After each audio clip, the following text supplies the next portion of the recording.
नमस्कार। जय हिंद। पूर्णचंद्र कांडपाल। आज एपिसोड नंबर 381 हिंदी में आपसे बात करता हूँ।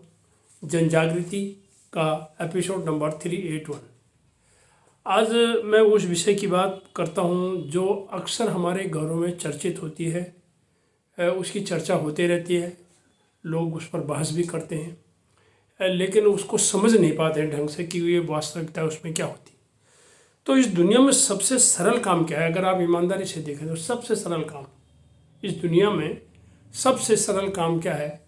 और वो सरल काम है, उस पर मैं आज जन जागृति कर रहा हूँ। इस दुनिया में सबसे सरल काम है भाग्य और भगवान को दोष देना। भाग्य और भगवान को दोष देना।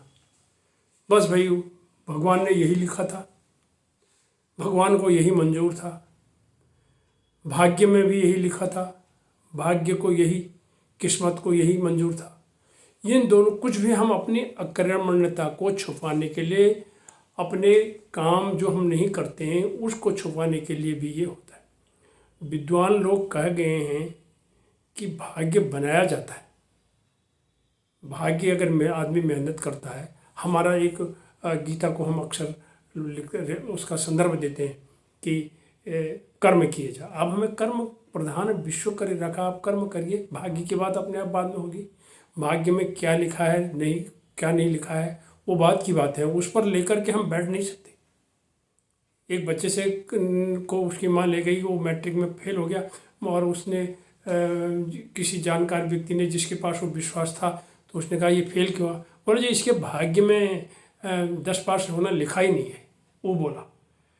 तो लड़का बोलता है यदि मेरे भाग्य में नहीं लिखा था तो फिर मेरे को स्कूल में एडमिशन क्यों कराया, मुझे मेहनत क्यों करवाई पूरे साल भर, जब लिखा नहीं है तो बैठ जाते। तो ये बातें नहीं होती।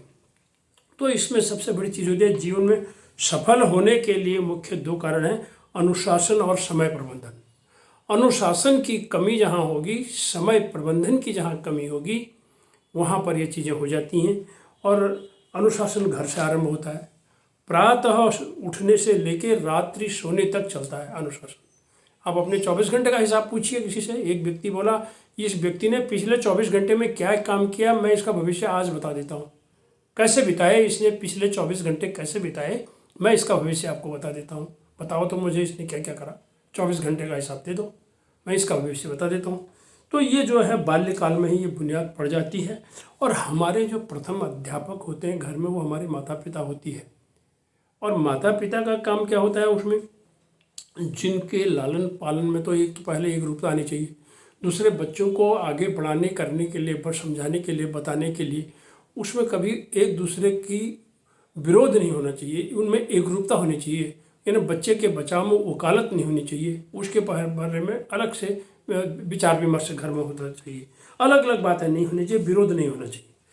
अब मैं आपको 2 उदाहरण देता हूँ जिन लोगों ने समय प्रबंधन नहीं की बात आती है। मैंने कहा ना, समय हमारे पास 1440 मिनट होते हैं 24 घंटे में। अपने से हिसाब पूछिए क्या क्या करा आपने, हर एक मिनट का हिसाब दीजिए। पीटी उषा और मिल्खा सिंह 2 नाम हमारे इतिहास में ऐसे हैं। पीटी उषा के बारे में आप सब जानते हैं, उनको उड़न पड़ी के नाम से भी जाना जाता है। वो उन्होंने 1994 में लॉस एंजलिस में सेकंड के 100वें हिस्से से पदक पाने में वंचित रह गई। सेकंड का 100वां हिस्सा, इतना समय नहीं था, नहीं मिला पदक। इसी तरह 1960 में रोम में मिल्खा सिंह सेकंड के 10वें हिस्से से पदक पाने से वंचित रह गए। समय देखिए।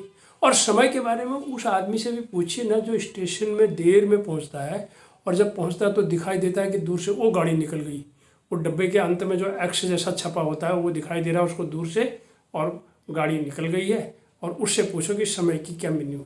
तो अर्थात मेरा कहने का यही है कि अगर हम पूरे वर्ष भर काम नहीं करेंगे, एक दिन भी पौधे को पानी नहीं देते हैं, पौधा मुरझा जाता है।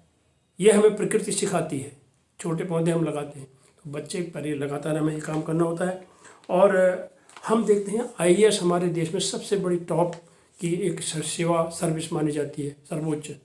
उसमें भी हम देखते हैं लाखों लोग बैठते हैं, यूपीएससी इसको कंडक्ट कराती है। लेकिन यहाँ लड़कियाँ भी और गरीब लोग भी अब इसमें चुने जाते हैं क्योंकि वो मेहनत करते हैं। बल्कि कई जगहों बार बार तो अच्छे ट्यूशन पढ़ने वाले या संभ्रांत वाले लोग भी रह जाते हैं, पर वो क्या होता है कि कहीं ना कहीं उनका टाइम मैनेजमेंट, समय प्रबंधन उनका उचित नहीं होता है। और अंत में मैं यही कहूँगा, इसके लिए पसीना बहाना पड़ता है समय के साथ। और कहने वाले पहले ही हमसे कह गए हैं कि पसीने की स्याही से लिखते हैं जो इरादों को, जिसने सोच रखी है, ठान रखी है, पसीने की स्याही से लिखते हैं जो इरादों को, उनके मुकद्दर के पन्ने कभी कोरे नहीं रहते। उनके मुकद्दर के पन्ने कभी कोरे नहीं रहते। यानी मुकद्दर के पन्ने अर्थ ये हुआ यहाँ पर, वो कुछ न कुछ उनको प्राप्ति हो जाती है, क्योंकि वो बिल्कुल ही दृढ़ निश्चय होता है उनको, जिसको हम कहते हैं डिटरमाइंड होते हैं। तो हमें समय प्रबंधन करना चाहिए और अनुशासन करना चाहिए। जीवन के हर जगह पर मिनट मिनट का हमें अनुशासन करना चाहिए। यदि हम इस चीज़ को समझ गए तो फिर हमारे भी पन्ने कोरे नहीं रहेंगे और हम भी अपनी इबारत अच्छी लिखेंगे। इन्हीं शब्दों के साथ नमस्कार।